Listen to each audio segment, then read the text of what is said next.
All right. We're going to run with that. I realize the audio quality is probably not as good as usual. For whatever reason, my microphone is not picking up. I've had all sorts of weird delays today. We can blame it on the tinfoil hattiness. I'm not even going to do my intro. Wow. Yep, there's the book. There's the Illuminati, and don't forget the space alien. So you were hearing part of the intro. Interesting. Well, what was going on is my Meteor mic is not picking up. So give me just a second. Let me see if I can get the Meteor mic working now. 1 second. Okay, check. Hey, that seems to be better. All right.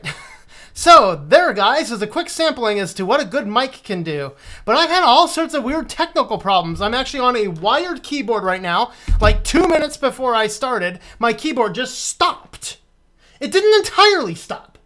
I couldn't type anything on the regular mainframe, but all of the function keys, all of the function keys up here are working. So if I push like the email thing, email app will pop up.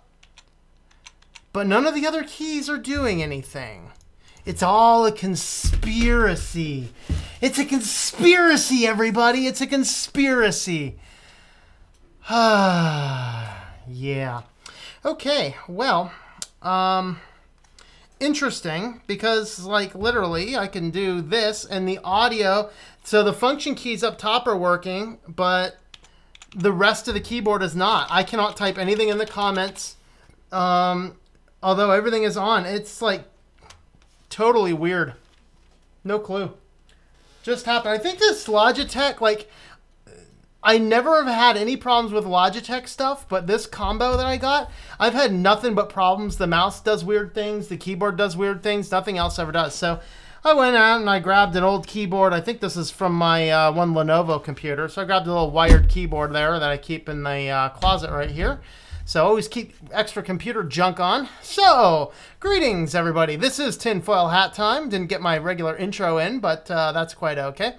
Say hello to everybody. Tech Bismo, how's it going there? Chatur, hello. And Gavin, Daniel. Smart Linux, how's it going there? Haddock, how's it going with you? I love here still calling me Piggy. Yeah, well, you know, I don't know what else to call you. You change your name every other week, man. Come on. Brian, how's it going there? All right. And luckily I didn't join the stream, so it was Crackers MC. I'm going to call you Crackers, man. Technobismo, Tech Bismo, Pepto-Bismol. Yeah, you're officially Crackers. All right, NI, how's it going there? And hello, JJ Game. Hi, Dev. James Miller, how are you? Heard the pop, no hiss. All right. Yeah, the intro runs on a separate audio loop than my microphone, but for some reason the mic wasn't working and then the keyboard stopped. Weird. Batteries are going flat. You know, I just bought that combo recently. I'll check the batteries when I'm done here. I'm wondering if I just need a system reboot or something. I don't know. Greetings, Lance. How are you? Albert Crow, how's it going there? Okay, I'm doing quite well trying to get my NAS going for the past few hours. What are you using? I'm using Open Media Vault. Love it. I know all about that. If you need help with that, I can probably got the skills. All right, let's see how our analytics look right now. All right. I will be soliciting advice later on in the video here as to what is the next home cooking video to work on. So home cooking hacks is up in full swing. Other things that I've been crossing my mind to do is add some type of support tab directly on the Switch to Linux site that does not go through Patreon. I'm looking at Patreon right now going, I'm not ready to kill it, but I have a few concerns, and I will address those concerns in a future episode of something or another. I don't want to talk about all the concerns here, but I'm having a few little concerns with Patreon. Regardless, we're going to keep going over there. So if you want to support me on Patreon, you can still do that. We'll see what happens. All right. I don't want to be a cracker. Getting a desktop from Goodwill tomorrow. Scrap this laptop. We'll get the graphics card on a budget too. Nice. Yeah, you know, I actually got my graphics card from Best Buy for like $70, and it's actually really good. It's like 4 gigabytes. Yeah, whatever. It's a 4 gig graphics card. Ubuntu server, because OpenMedia Vault doesn't like my computer. Oh, you're doing everything from scratch. Yeah, OpenMedia Vault runs on Debian, and so actually I had to do workarounds for running my Calibre server on top of a Debian Apache instead of an Ubuntu Apache. But being I'm a web developer and I build servers for fun, it wasn't a real big deal for me. Just had to install a few more packages. Later on this week, by the way, I'm going to unveil my full Debian build. I did spend the time this week getting that thing up and ready to go, and I'm not using it right now, and I'll explain why later. But there's too many problems with it to use for that particular one there. Runs decently over Wi-Fi, somehow hooked up with Samba. You hear what Eli said about Patreon? He recently had a video about it. Yes, I do watch most of Eli's videos. Old direction, liked his old direction. Actually, I fairly like his new direction too. My channel kind of takes a little bit of an Eli feel because I talk a whole lot more about life. I probably talk more about life than about Linux, but whatever, we'll figure it out. I got some other neat projects we're going to be doing down the road here. Yeah, I mean, as far as like, I actually delayed getting on Patreon a little bit because of Eli's initial concerns, but then it comes to the point that Eli, you know, Eli's a very opinionated guy, and I like his opinions. I've actually had a direct conversation with him when he was doing a Silicon Discourse a couple years ago. He's a great guy. He's an awesome guy to just chat with. Like, you know, you paid him that time like $25. You could do a 1-hour Skype chat. He was like the coolest guy to talk to. You know, he's not full of himself or anything. He listens to what you have to say and gives you advice. And is, you know, it's really cool. But at the end of the day, with anybody who gives us advice, any mentors, any parents, anybody, you really got to take the advice. You got to weigh it amongst all the other things, and then you got to make your own decision. You don't just want to do something that somebody says instantly. Unless, of course, you're a minor, then, you know, obey your parents. So you got that going for you. But yeah, I mean, basically a lot of his issues were poor security on Patreon. Mine, I mean, I'm not super concerned with that. I have some other concerns that I'm having. And of course, you know, they're wanting to be like, you know, free speech, whatever, until you don't agree with them. And that's a little bit of a concern, but, you know, I don't know. My friend TV, a Raspberry Pi, he said that I can have it back anytime. Raspberry Pis are awesome. Alright, most people are noobs with tech, so if I get my computer from Goodwill, a not-so-rare conception, I might get a Core i7. I don't know. That's a possibility, yep. Except when the power plug goes bad. Like the internal or the external? The external, just get any 2-amp USB port, works just fine. Actually, I can run my Pi for several hours on a cell phone battery charger, as long as it's running a 2-amp.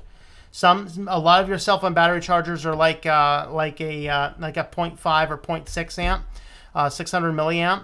That does not run enough power for the Raspberry Pi, but I've managed to find a phone charger that's a 2-amp phone charger, runs a Pi for several hours. It's awesome. Right, Eli's been getting into Laura Southern and that deal. Alright. Science, the Bill Nye guy. Bill Nye is an idiot. I'm sorry to say that. My PhD on the wall in science qualifies me to say that. Bill Nye's an idiot. Alright. Sorry for the bluntness. I remember when he first came out, the first time I watched that guy's show, I'm like, oh God, this is what the world's coming to. This guy's an idiot. Mr. Wizard for the win, man. Mr. Wizard for the win. All right, well, that was a long intro. I think we're about ready to go. So we are going to be talking today about open source software. So I wanted to start out with an article that Piggy, aka Smart Linux, passed over to me. And this is an older article. I'm not sure if you knew how old this was, but the date is June 2015. And is Google eavesdropping on Chromium users? Let's all switch browsers. You actually don't have anything to worry about. We're going to explain all of this. So what was going on here is, of course, Chromium is an open source version of Chrome. What happens is the open source version of Chrome gets out there. It's all open sourcey and stuff. And then all sorts of people come in and all sorts of people will come in there. And then what they will do is do all the things, and then Google takes that, and this is, by the way, a common thing in the software industry. It's very common to have an open source version of something, I gotta fix something on my hat there. It's very common to have an open source version of something, and then you grab the open source and you port it into your final product. Which Linux distro? I think Fedora is to the Red Hat type stuff, and there's a few other ones like that, but. So what was going on here is back in around May of 2015, the coders had dropped in, it's called the black box, which is why there's a big picture of black box. What they had done is they had dropped in a plugin, an extension in Chromium. So this isn't Chrome. Now, Chrome runs a lot of Google proprietary code. We all knew that. If Chrome is spying on you, expect it. It's a closed source browser from Google. What do you think it does? It spies on you. Okay, whatever. Chromium, though, is open source. And while everybody can audit the code, in May of 2015, a code snippet was dropped in that allowed, what it did is when it ran is it installed the then experimental OK Google extension. Now, it did not activate it, it simply installed the extension. But the OK Google extension is a closed source component. So while the browser itself was open source, it called a closed source code. And that generally is a no-no inside of open source. And that is the power of open source software, is that people saw that, and not even a month later, it was out. And people are going, why is an open source browser calling a closed source black box program that listens to your microphone? So in response to this coming out, and guess where this first was reported, I believe, was on the Debian bug fixes. So it's the Chromium bug fixes on the Debian system. And so they go in and they're talking about this here. Download Chrome, this is version 43, go offline, install Chromium, open extensions folder, go online, see hotword extension with binary blob silently installing itself. So basically, when you installed this version of Chromium, it installed the black box blob that managed the OK Google platform. So this was reported June 16th. This was released in like May-ish or so. It was reported on June 16th, and then there was a report back. So here is what the report back is, and I believe that this is by somebody fairly large, I think. Let's see. First and foremost, while we do download the hotword module on startup, we do not activate it unless you opt in. So what you'd have to do is go into settings, go down, find the opt-in, and switch the box over, in theory. And then it would do it. So it would download and install the OK Google extension, but it would not activate it. But that's still concerning enough that it caused a little bit of a ruckus. So also they said, well, it's not appearing in there. Downloading a binary blob into an open source application is a big no-no. So this was put in. And so only about a couple weeks later, actually it looks like only about 2 weeks later, not even 2 weeks later, they decided to take that out. So that, as of June 2015, that was no longer an issue. Now, that, of course, is an old article, but it was brought to my attention, so I wanted to read it and understand what was going on. That's what was going on. But why this is important is because this is the power of open source software. Even the Google guys were trying to sneak in a black box into open source software, and not even a month it was out there. That is the power of open source software. Because if you want privacy, if you want security, that's what you want to do, is you want to run open source software where the code can be audited. That doesn't necessarily mean I'm going to audit all the code, but if there's a big ruckus, it'll appear on major news channels. And so that really is the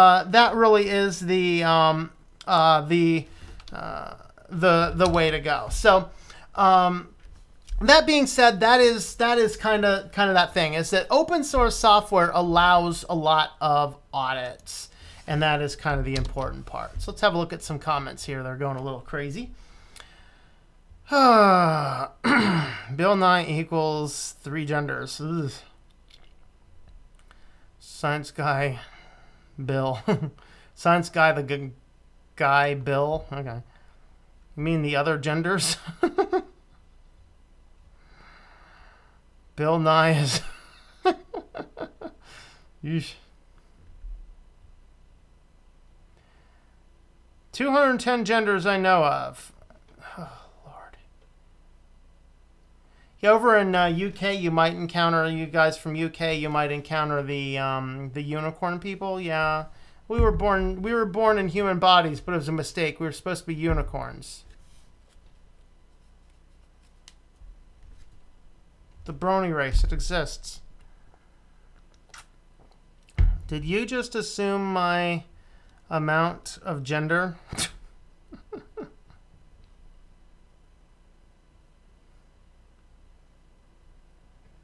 Bismo, I didn't make it, but I found it. Only I just showed up in DuckDuckGo for no reason.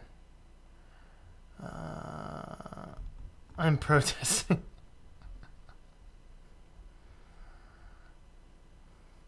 Trying to diverge from Google. Google my real life name and you can dox me. Scary stuff. Yeah, and that's the scary part. The most fun thing to do is just pollute it with so much fuzz nobody can interpret any of it.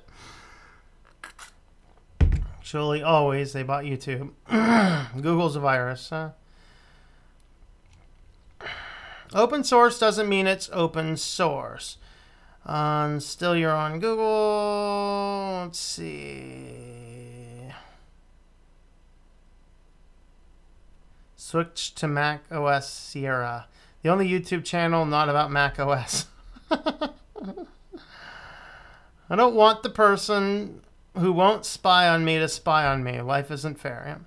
With your background, you should have a science channel on YouTube. Nah.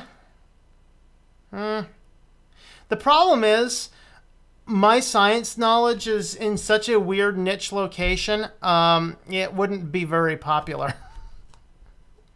But I focus on the things that got me into it. Actually, that's kind of why I do the cooking channel, is because it was health and nutrition that got me into science to begin with. And so if I can pass on some of that through the cooking stuff, you know, cooking real food, because, you know, even I was talking with a friend today and looking at, you know, I said cook with butter, not margarine.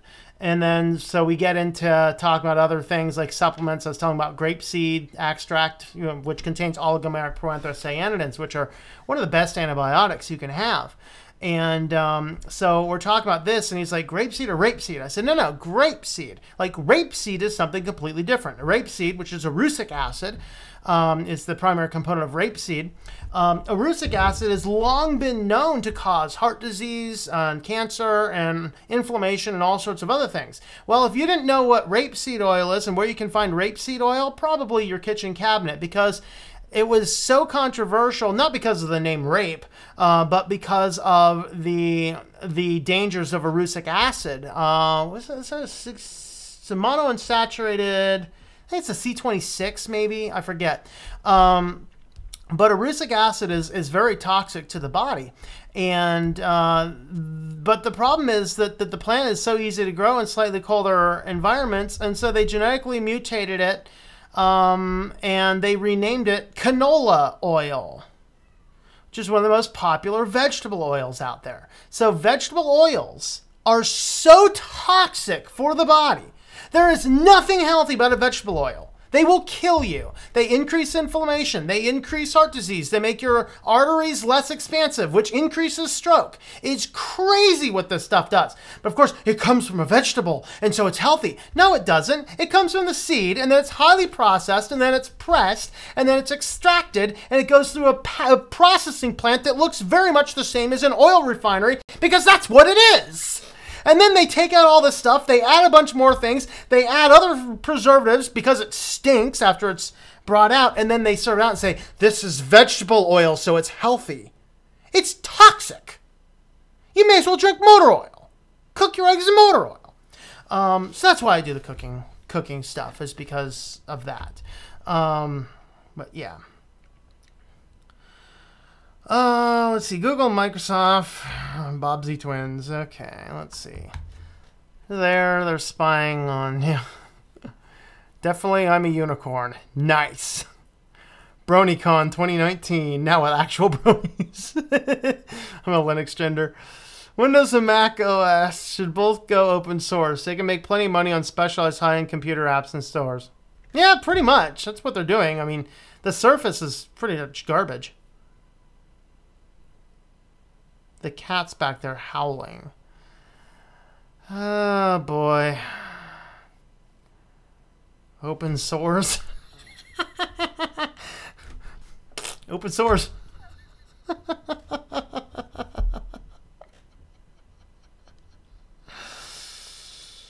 Oh boy, oh boy, oh boy. I get my butter from the local Amish market. Sweet. That is the good stuff. Every now and again I make my own butter. I just go down to the down get some raw milk and make butter.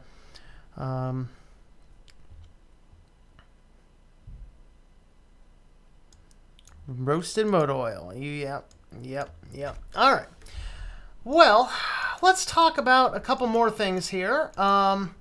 Let's look at why some of the why some of open source programs are good. And I wanted to do separate for business and for personal, but there really wasn't enough to separate everything out in that manner. So, whatever's good for business is probably good for personal. Whatever's good for personal is probably good for business. So I just kind of pulled out a few different articles looking at some things like what are the reasons why we should use open source software.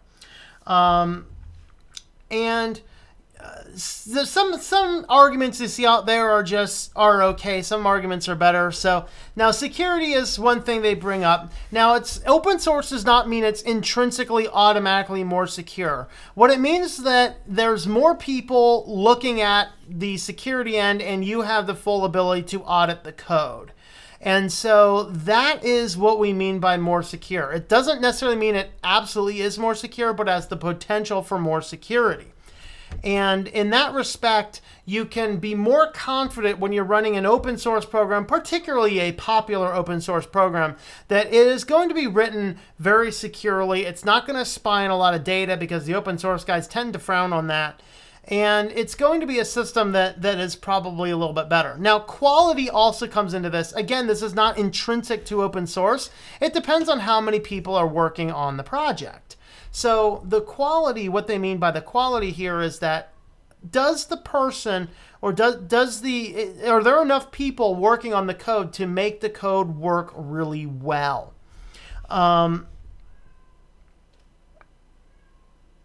One moment, I need to mute the microphone for a second.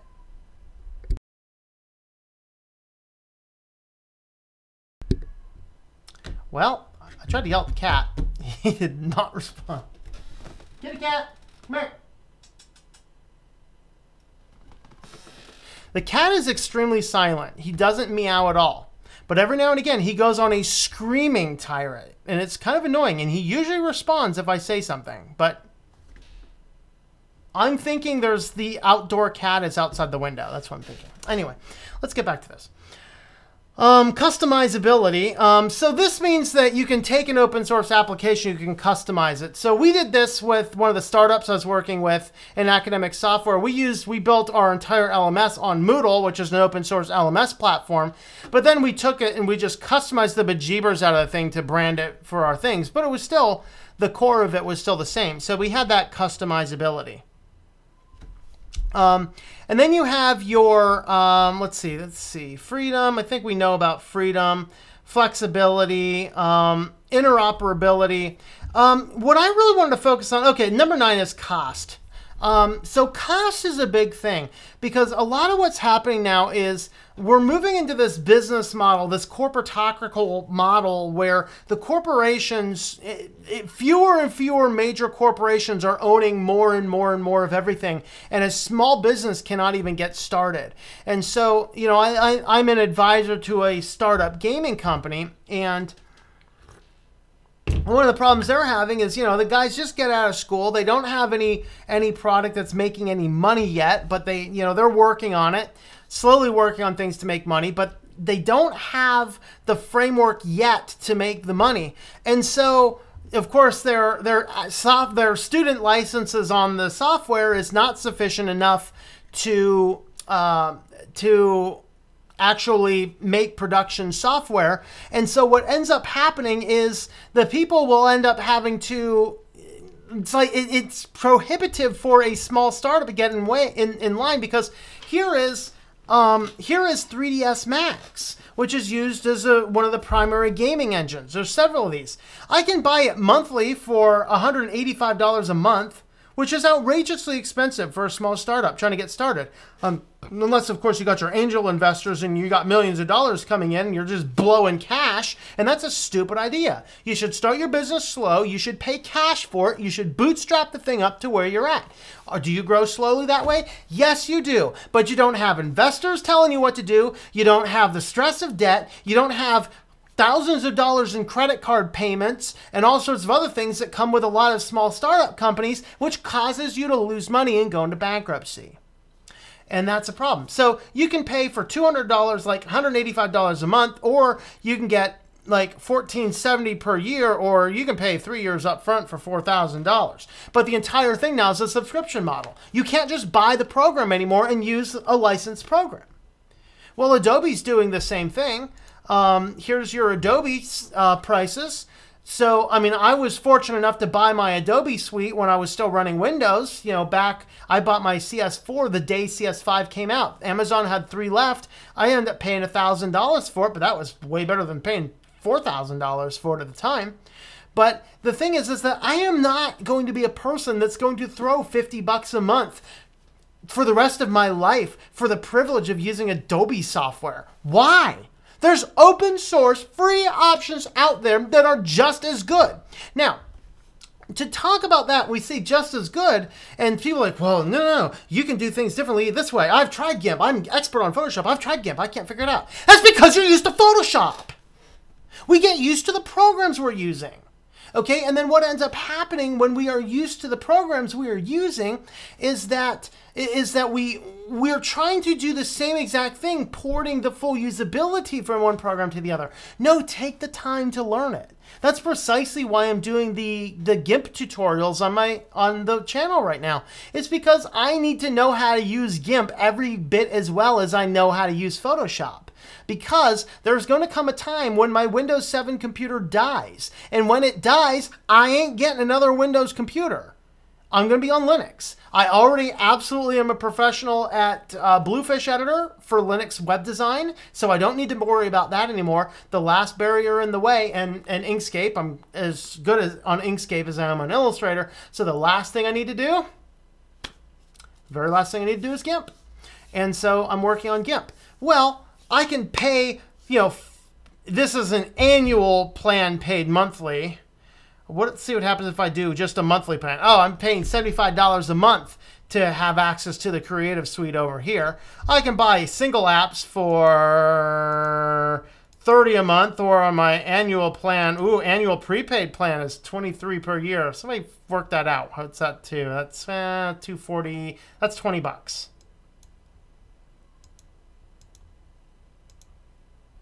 Is that the same price? Do I save 50 cents? Math much? So that's kind of, I mean, that's crazy. Of course, that's an individual. If you happen to have a business, you got your single apps. Of course, it's a business. So you pay a whole lot more for a business than you do for single apps. Good job. Okay. It's, of course, servers. So here, if you want to get a server, here's your data center server, standard server, and essential server for Microsoft. So why do I pull these up? Well, because I can pay $185 a month for 3ds Max, or I can use Blender for free. I got news for you. Blender will do every bit that 3ds Max will do. Is it the exact same? No, but it's just as good. It'll have the same file types. It is just as good. Everything works just as fine. All it takes is just a little bit of time learning how to use it. Now, the problem is if you go to school for graphic design or game design or any of these things, they teach you to use it on the Microsoft products and on the Adobe products and all these, so they can tie you in as a customer for life, because most people are too stinking lazy to get in there and learn how to use the open source alternative. It's kind of funny. course, your Creative Cloud, you can pay your, you know, your $20 a month, or you can just GIMP. Wow, I don't have to pay, really? I mean, I'd encourage you, of course, to donate to the open source projects that you use. But at least you're not tied to it. And if you're just a startup company, you might not donate for a while. But once you get profitable, you might look back and go, hey, you know what? GIMP actually helped my business become profitable. I'm going to throw a bunch of money their way. That's what you do. And so open source with the cost, not only does it help, like we've been talking about the small business, but think of the individuals. Actually, before I get to that point, let's have a quick look at our comments again. Comment stream's going crazy over here. All right. I just roasted motor oil. How many cats do I have? I have 2 cats. Make money from donations and some ads. I put linuxmint.com in an exception website. It will show ads. Absolutely. Do you use open broadcast software for live editing and live streaming? I use OBS for the live streaming end. Anything that gets edited gets run through Kdenlive. Like my eggs cooked with motor oil, some horse pills, and a pinch of rust. I have a side of coolant to drink. Really tasty stuff. Just be careful with the coolant. The coolant will actually kill you.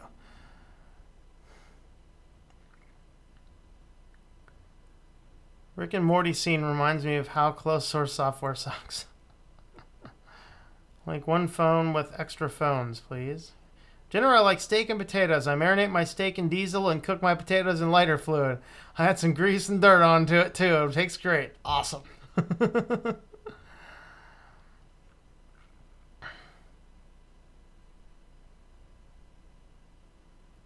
Adobe plus 3ds Max plus MS Windows plus Enterprise equals ban this human.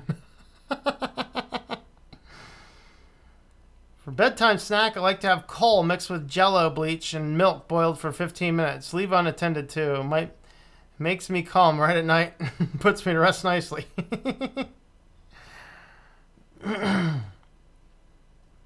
URM plus DLC plus DMCA. Really need to get used to Kdenlive from Sony Vegas. Yep. Smart Linux, are you able to come over this week? 2 weeks till school starts. I want to make the most of it. There you go. Yeah, Smart Linux knows how to use Kdenlive. Oh, bummer. Colleges and universities force their students to use only Windows-based products and completely ignore open source. They hook them on Windows 5. That is a fascinating... You know, I'm going to stop right there on the comments because I'm going to go right back and make the next point I wanted to make. That while it is... that is a very true assessment, is that the colleges and the universities are teaching people only on the Windows-based products, only on the closed-source products, only on these little things. But here's the funny thing I found in my research, that over 70% of businesses use open source for everything that they possibly can, which is interesting. Now, I'm not sure as much. I'm not sure a gaming company is going to use Blender as much as 3ds Max or GIMP as much as Photoshop. But we're talking about the core framework of how the companies work. So what we're finding is that the majority of the individual customers who are paying out of their own pockets for now basic services like typing on a word processor are end up paying an annual subscription out of pocket at a time when jobs are scarce, low paying, and prices for everything else are going sky high. So you get that basic concept. But then the companies generally are using pretty much exclusively open source things almost everywhere they can. Well, maybe we as individuals should just start using a lot of the open source alternatives. Now, I guess one of the challenges we have right now is with Google Docs and Office 365 is the ability to share documents back and forth. Well, maybe we as the Linux community need to gather around more resources like Colab or things. And that's actually still on my radar to build out sometime, as a Colab install, where I can share documents on the cloud with people, you know, in a different environment. I think that'd be a cool thing to do. But that's kind of that point, is that why is it that the schools and such are all teaching only the closed source software, but a lot of the businesses that are building up are cutting costs by using almost exclusively the free software? And that's an interesting question, an interesting point to to take. So that's that was one of the other things I wanted to look at. I wouldn't complain about Richard Stallman. Obviously, he hates when people call Linux Linux, and he wants people to start using GNU Linux. It seems pretty triggered about it. Yeah, Stallman is pretty triggered about a lot of things. Again, same comment with Eli, the computer guy. He's got a lot of great things to say, but listen to what he says and then make your own decisions. Bobby Bob Bobster McBob. I'm eventually going to retract this message for no reason. Okay, then. You go right ahead and retract away. Happens when I don't use GNU software. Is it just Linux? Ooh, yeah. What if everything I'm doing, I'm just running an Ubuntu server attached to a terminal? Of course, Richard Stallman would yell at you for using an Ubuntu server, but that's okay. Sister wants to use Adobe stuff. What do I do? Run in terror. Don't help her. Offer her to teach her GIMP, but not Photoshop.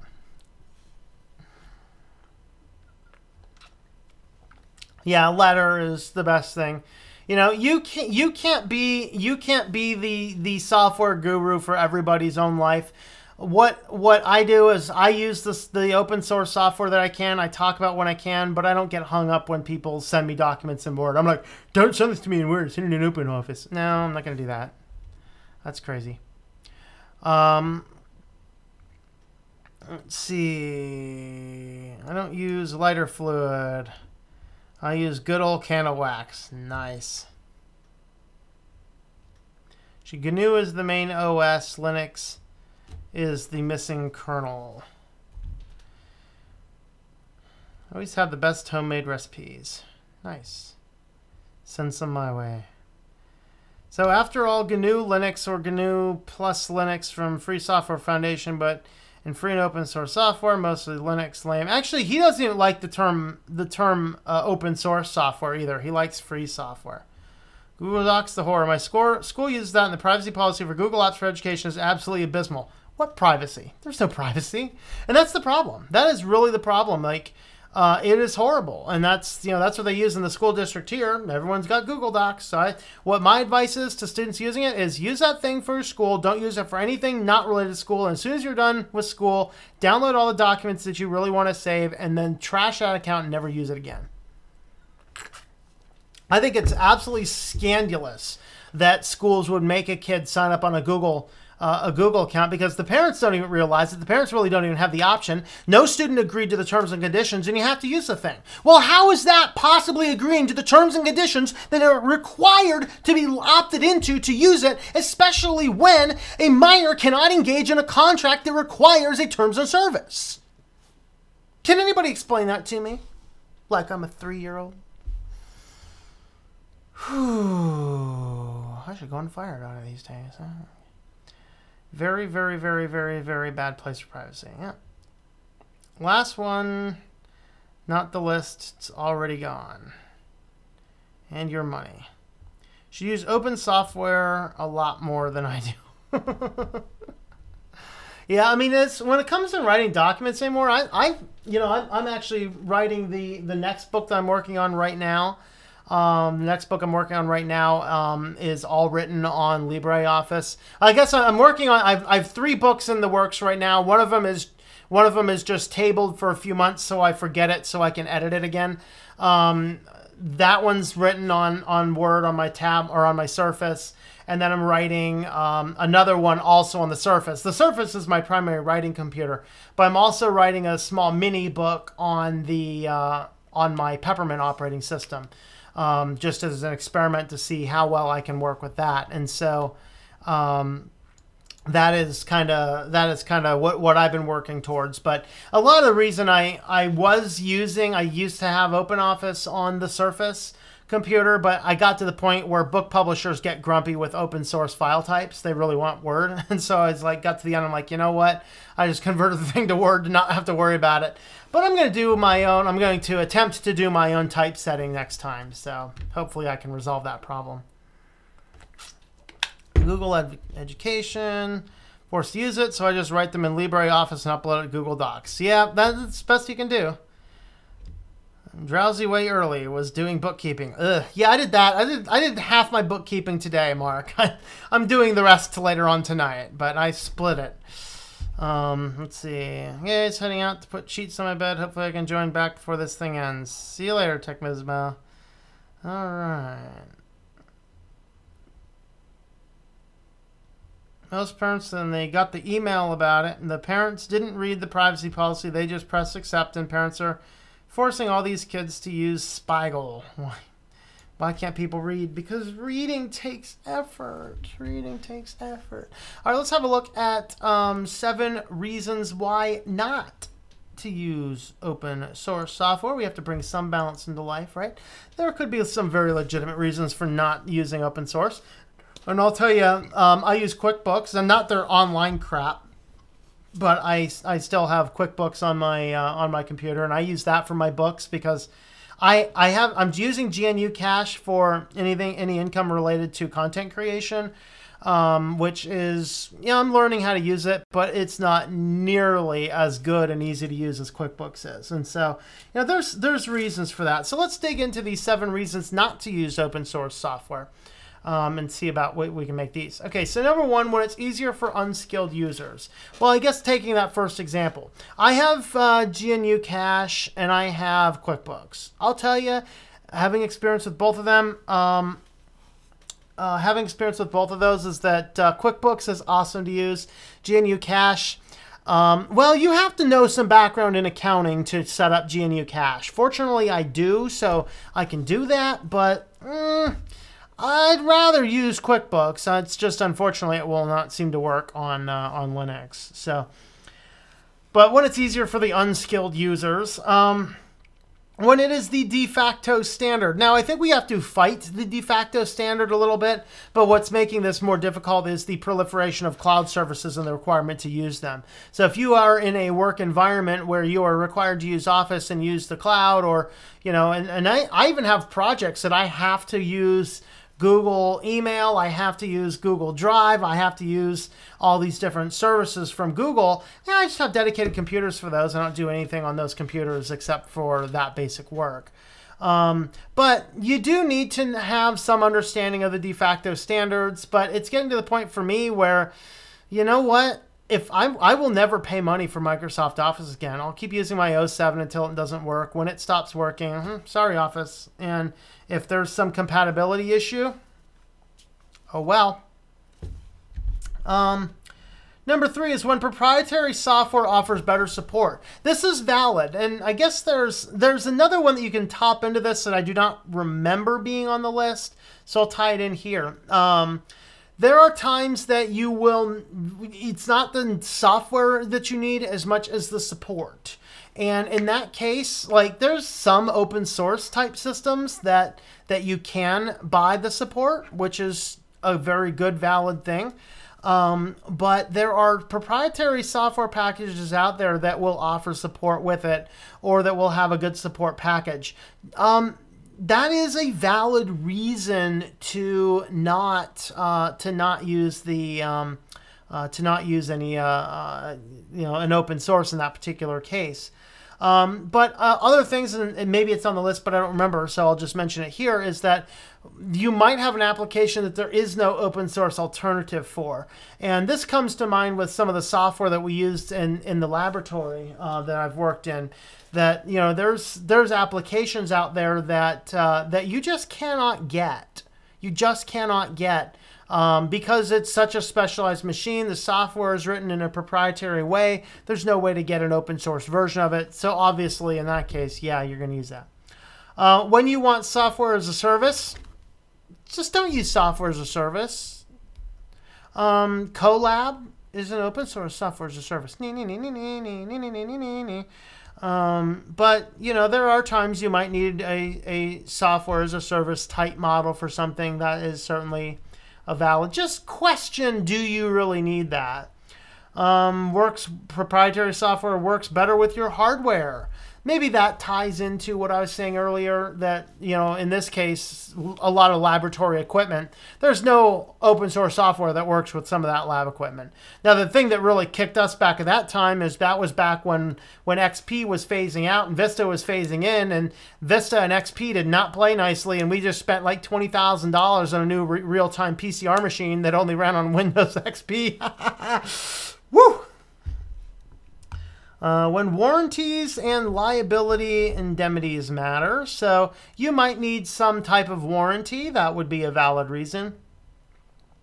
And when you need a vendor that will stick around, you know, open source projects get canned, but companies get canned too. So I don't think that this should really go on the list, because I think what goes well for proprietary software can also go well on the open source software. Don't be too dogmatic about open source software. Yes, be dogmatic about open source software. Always use an open source software where you can, and don't take lightly on utilizing proprietary software. So those are kind of my thoughts on that. Let's head on back to comments there. I ended MS Office Paycheck way back when. I used Libre again. Yep. DE is similar to the theme for Windows. Let's see. Having mine too. Switched services a lot. See a video on DE versus theme. Desktop environment versus theme? Explain that one. I don't know.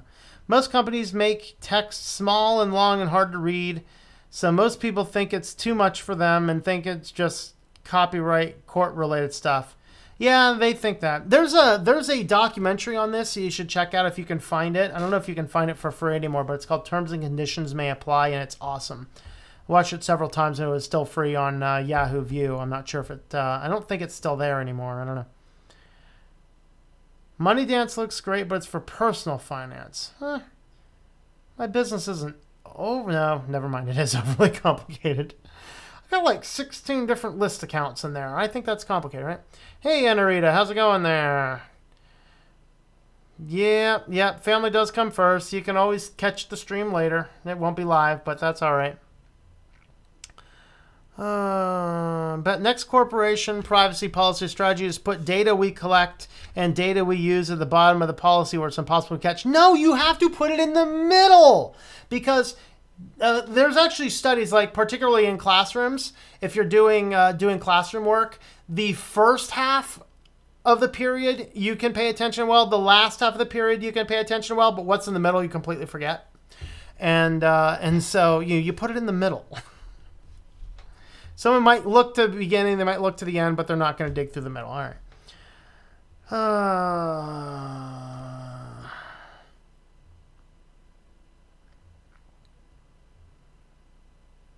Hey, LeShark, how's it going there? All right. I'm going to say hire this guy again, but I guess I said it too much already.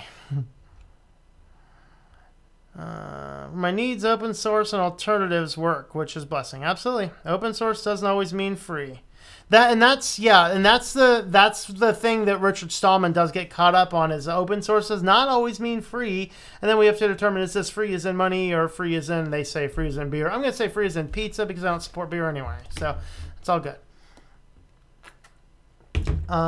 But I think the difference there would be, do you have to pay money for this, or can you do with it what you want?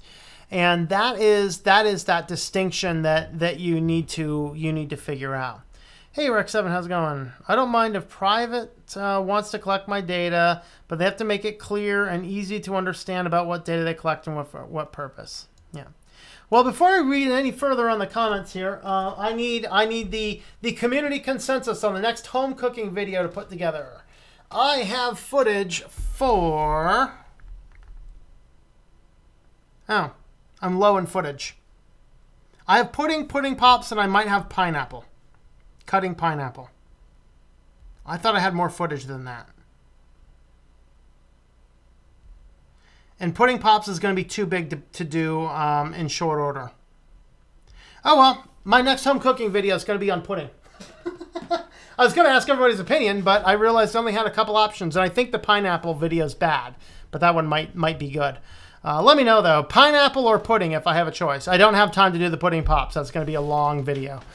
But let me know in the comments, pineapple or pudding. Do we need more healthy stuff or more desserts? And what is the next thing I should do? Let me see. My list is over here. What is the next major like entree type thing I should do? I have on my list tacos, chicken noodle soup. I got to erase that because that's chili. I already did that. I can't erase it right now. I'll have to come back to that board later. Buffalo wraps, Italian wraps, bacon chicken wraps, which people really like those. Ham and bean soup, and stir fry. Those are my options. Let me know which video for the home cooking hacks should we do next for the main entree. Tacos, chicken noodle soup, buffalo wraps, Italian wraps, bacon chicken wraps, ham and bean soup, or stir fry. For desserts, I think we're going to see pudding next. And for our core / easy items and tips, I think I'm going to do a cutting pineapple, I think. Let me know in the comments the types of things I should do in there. Again, home cooking hacks is the videos over there are live. You still need to search for it and then search under channel until we get enough views to get it showing up all on its own. I'm trying to put out about a video or two a week at least on that. What I'm probably going to do is a longer video and a shorter video if I can. But I need to get in and record a lot more footage. Let's take chicken noodle soup off my list because I just made that the other day. Nah, let's see. Yeah, take that off the list. I just made that the other day. So I don't have the ingredient. I won't have the ingredients for that for about another month or so. I make my broth completely from scratch. I don't have enough bones yet. All right. Well, let me know. All right. Let's see. Continuing on comments. In the area where nobody looks in the footer, or it's even worse, infinite scrolling pages. How about... Wait. Watch the comment feed. This is what the terms and conditions should do.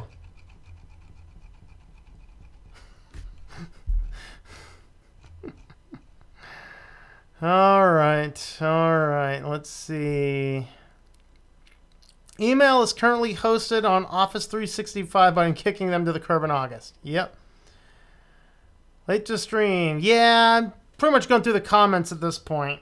Let's see. It's referred to on any page or site. It's not the primary benefit attached. It's not about the price. I don't know if there's advertising had me. I've never used Money Dance personally.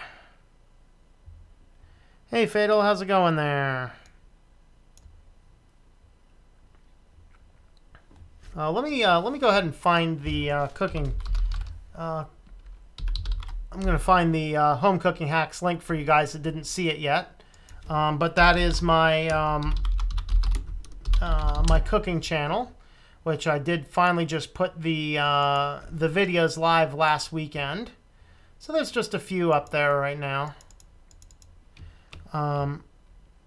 So incoming.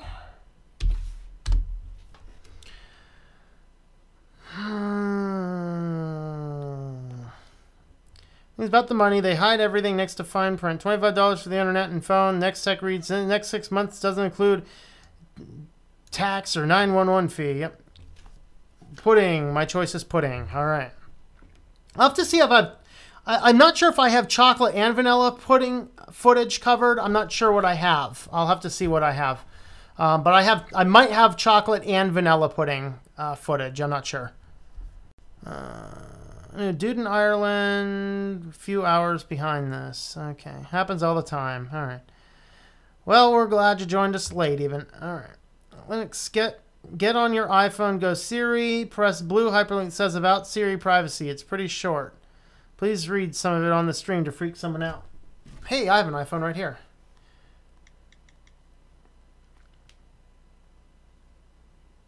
I don't have Siri enabled, so. Let's see.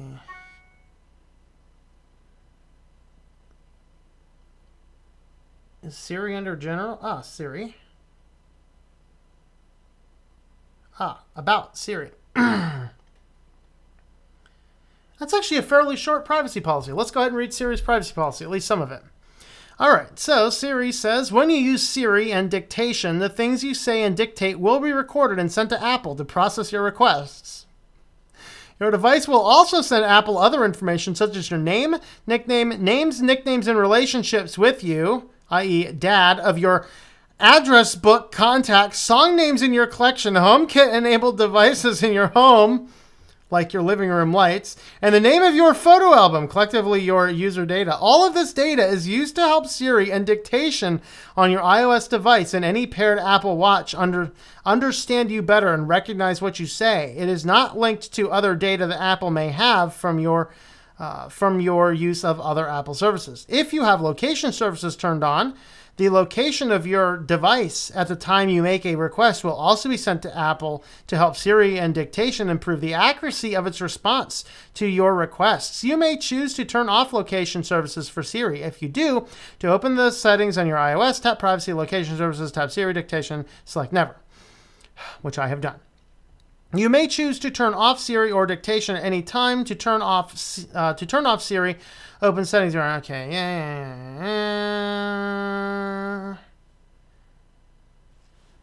yeah, that's scary. Sign me up.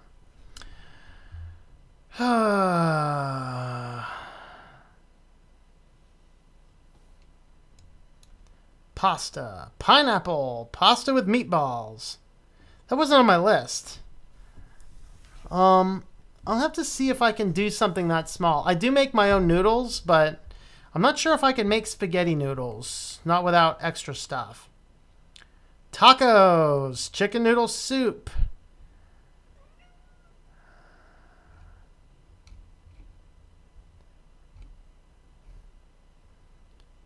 Tacos is my vote. So everyone likes tacos. All right. That's good. Stir fry and pudding. Tacos and stir fry. You should make a straw poll or something. Yeah, I'll have to figure out how to do straw polls and things. Can you do tea? Tea is half of what I eat. Yeah, well, I don't grow it from scratch. That's the problem. Try pudding with milk alternatives like almond and coconut milk. Okay, first, almond milk. No, I won't touch the stuff. When there's weird chemicals in it, and it doesn't actually produce milk on its own in nature, don't drink it. It's not good. Soy milk, almond milk, bad for you. If you are lactose intolerant, just don't drink milk. Trust me. It's like we have done like marketing, and USDA has done such a good job of marketing. You need milk for calcium. Realize that calcium is simply substituted into milk. It's supplemented into milk. I'm sorry. It's not a real good source of calcium in nature. They fortify it with calcium and vitamin D to make it, quote, healthy. And it's unhealthy. You should not drink a lot of it. Coconut milk, that at least there's some things, but I'm pretty sure, well, what you need is you need the fats in it, and coconut milk, to my knowledge, it's more coconut water. It doesn't have the fat content you would need to make pudding. Goat's milk would be a valid thing. I actually just use milk from a farm down, I use raw milk from the farm down the way here. Tacos, lots of people are saying tacos. Okay, oftentimes projects run purely on donations. Great projects have ended due to lack of funding, but Linux is growing in popularity, so things are getting a lot better. Bacon, chicken wraps, and stir fry. Okay. Tacos since you removed the chicken noodle soup. Yeah, I'll do chicken noodle soup again soon. I like that one because I put nothing artificial in it. I literally make the broth the night before from a bag of chicken bones, and then you have to, filter that out, and then you add in all of the stuff you're going to add in, and then you make your own homemade noodles. It is absolutely glorious. But yeah, I'll do that when I have to get another bag of chicken bones slowly. But yeah, tacos. We'll do tacos. I think tacos will be the next one. You've just encountered a space alien. Roger that. Oh, you want to come over and say hi? You want to come say hi? Hi, peoples. I hope you're enjoying tinfoil hat time today. You mind, Roger? Yeah.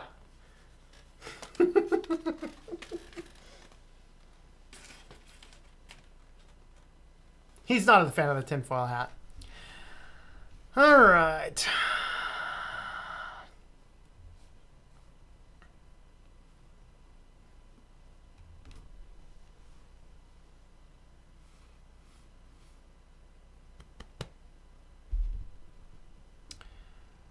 Friends love the website because it's raw and real, unlike a lot of the cooking shows. Yeah, and that's the thing about a lot of modern cooking is just it's still processed food. You're just opening packages and adding poison. So yeah, I like the real stuff. All right. Privacy, privacy, privacy. Let's not forget the focus. Why are we choosing open source? Privacy. Not using Siri. If you're in Canada, David's Tea is a good company to get from. Recommend anything from you. All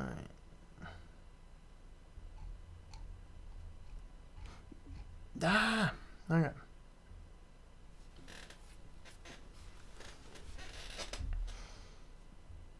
How do you stop game lag in stream on Linux? P.S. I have a good i7 processor, 16 gigs of RAM. Give me more info on that. I don't know. Tom, did you sort out the old Android that you can root? No. I did other stuff with it instead.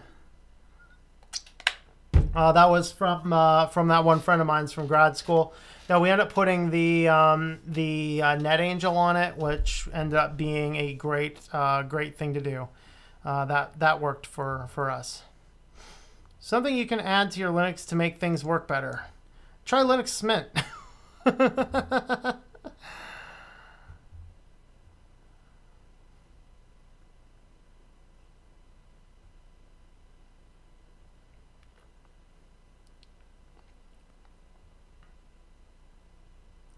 Tea in the cookie. You know what? I have very few cookies on my list. Actually, I gotta add what are called Play-Doh cookies to my list. Send this information to Apple so we can process your requests. Yeah. I drink 2% milk, but I eat cheese and yogurt too. Go for whole milk if you can. Way better.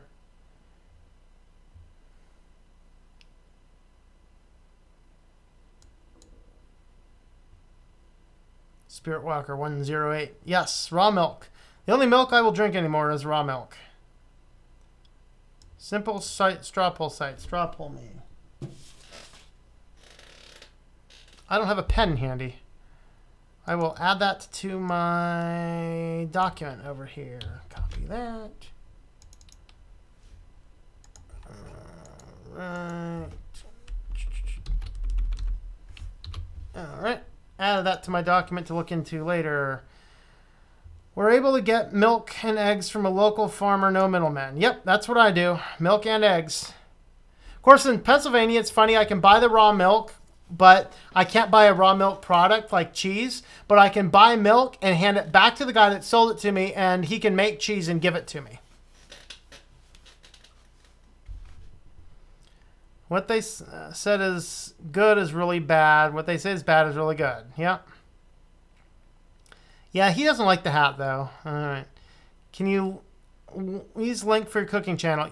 Yeah, the cooking channel link is above. Let me drop it in again. Not that. At least it wasn't the stream channel this time. There is incoming is the cooking channel link again. She'd pay to try your food. I told her you lived in America. She says, and Kitty's brain is safe from radio waves. Yep.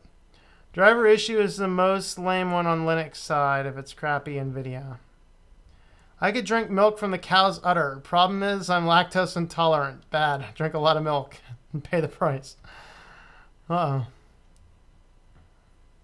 They pasteurize eggs before... Do they pasteurize eggs in the U.S. before sale is a thing. Okay, that is a funny thing because if you look at eggs, half of the countries in the world you do not refrigerate eggs. The other half of the world you have to refrigerate the eggs. United States you have to refrigerate the eggs. So what goes on is the chicken lays the egg, and the egg has a near invisible film over it that protects the egg. If that film is still there, you do not have to refrigerate the eggs. But in the United States, the commercial egg industry washes the eggs with an acid that removes the film. And that makes the eggs perishable, like a lot more perishable. And so, yes, you have to, so they end up, it's not pasteurizing, but it's processing them. It basically removes the protective film around the eggs. in the United States. So it's kind of scary.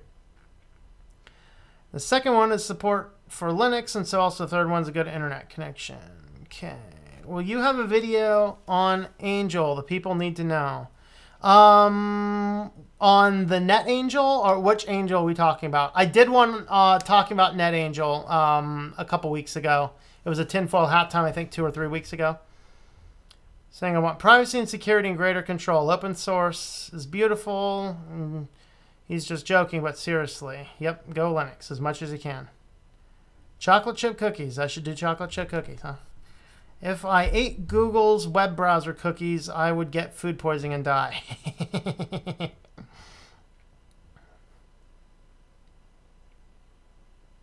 I guess what I should clarify too, the difference between like raw foods and what I'm doing is like raw food is basically like saying this is basically food that is not cooked when you eat it. What I do is I make food, cook food from real ingredients, or maybe you might say raw ingredients, in that I'm not opening up packages of, you know, whatever. I'm not opening up, you know, packages of ramen noodles and other things that have been processed. Like, that's the problem, is even home cooked food in America anymore, over half of it is still highly processed. Home cooked mac and cheese is highly processed food. Home cooked, the Lipton meals are highly processed. Even your pre-cooked rice is still highly processed. So anything you get with a barcode is automatically suspect. Doesn't always mean it's bad, but it's automatically suspect. And so that's what I'm trying to do, is I'm trying to make foods from real ingredients again. So looking at what I have right now, I've made my bread. Now, of course, that has flour and sugar and stuff in it. Bread's not the best for you. My strawberry banana smoothie is raw milk, yogurt that I make at home, strawberries, banana, chia seeds, and that's it. You know, you don't put anything in it. My chili is all, I grind up the tomatoes from nothing. I boil the beans, get packs of beans hard, boil those up, get as much as I can from there. Even my ice cream is just raw milk, sugar, whatever flavoring, and heavy cream. So that's kind of what I'm doing with that. All right, let's see. Aliens made tea to lure me to their spaceship. I know this because I can't get enough of this stuff. It's better to drink raw milk here. Where do I... if it's better to drink raw milk, where do I buy a cow? Well, I don't know. Look around in your local area, but you're in Canada. Let's see if I can find any websites on how to get raw milk in Canada.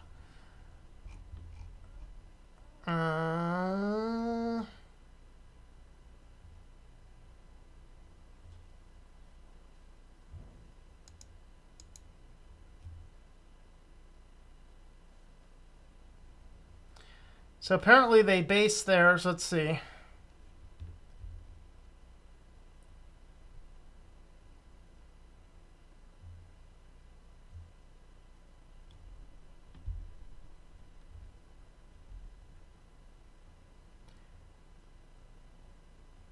Montana, it's illegal to have raw milk. Well, I'm not moving there.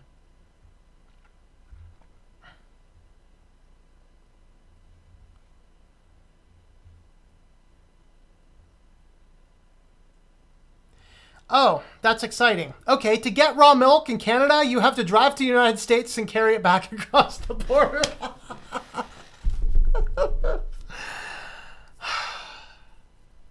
Canada scares me. It's starting to scare me. Eesh. Yeah, find a cow. Find a cow. That's going to be easier than raw milk. Do I love steak? Yes, I do. Steak is awesome. Download the McDonald's app to get fatter. And McDonald's will be able to tell what made us fatter. All right.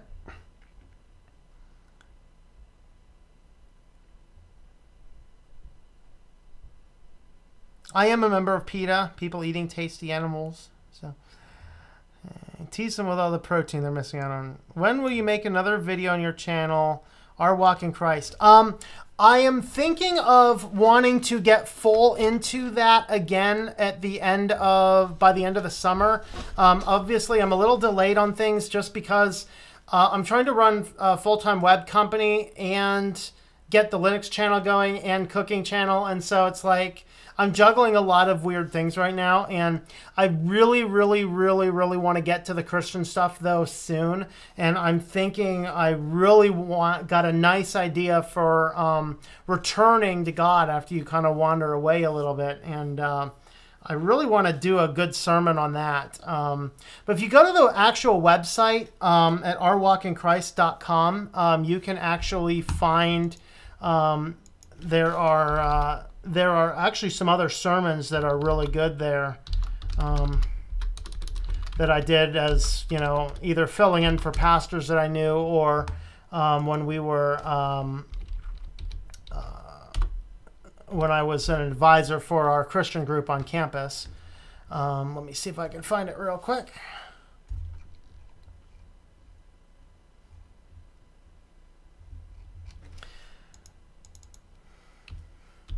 So here, if you go down to the bottom on the home page, right next to the test, or it's down below the testing, you'll see the messages scrolls across.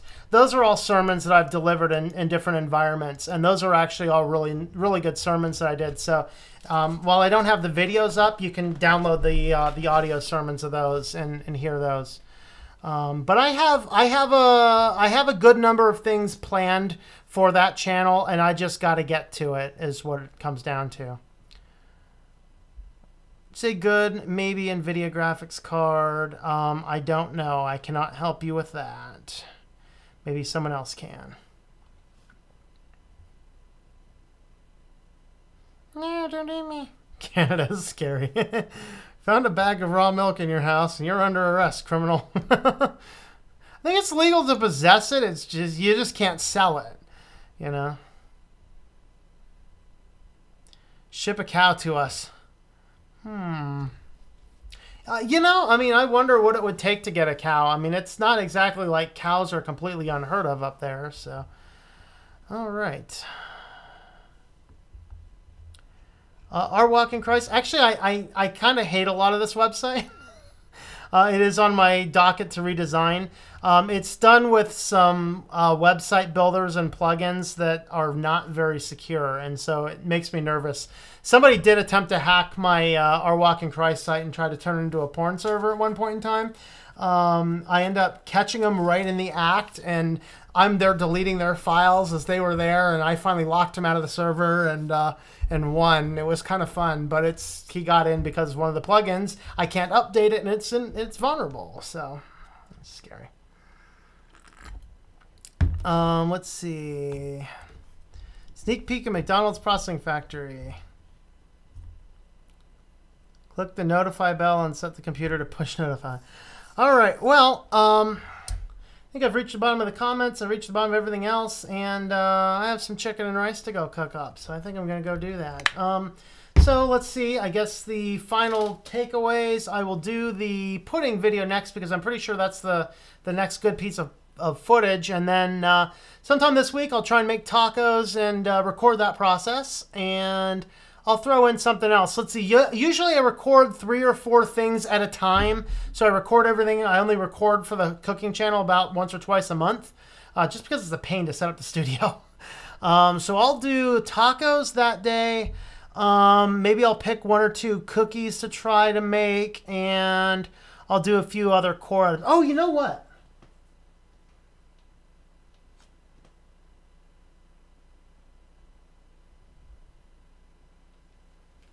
I think I have yogurt I can do too. Pudding or yogurt? Which one should I do? Pudding or yogurt? Where is my yogurt? Yeah, I have pudding, I have yogurt, and maybe pineapple is what I could do in the next day or so. I'll record tacos, and I think I'll record tacos and pick some type of cookie to make at the same time as that, and then maybe record a few other small core items. So, yeah, yogurt's the other option I can do right now.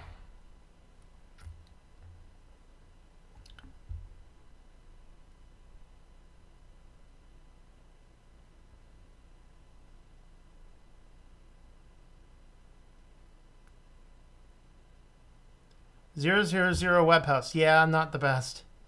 The person who's changing the served.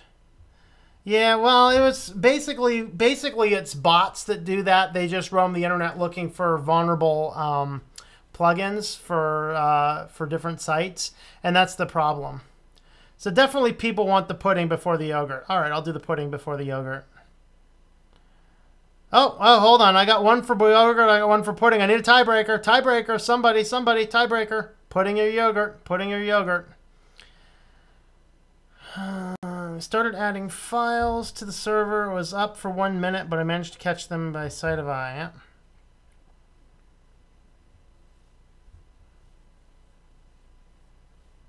Tea pudding. Pudding. All right. All right. Tiebreaker's done. We're doing pudding. All right, folks. Let me see if I can find a cat. Oh, there is a cat.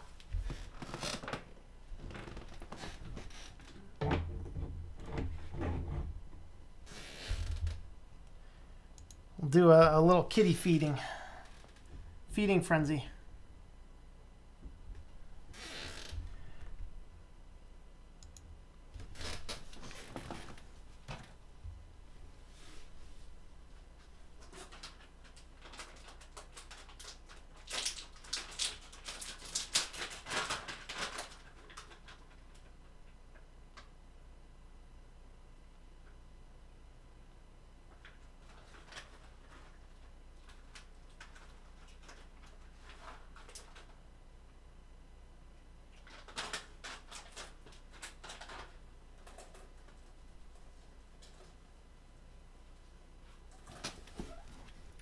All right, have a good night, all.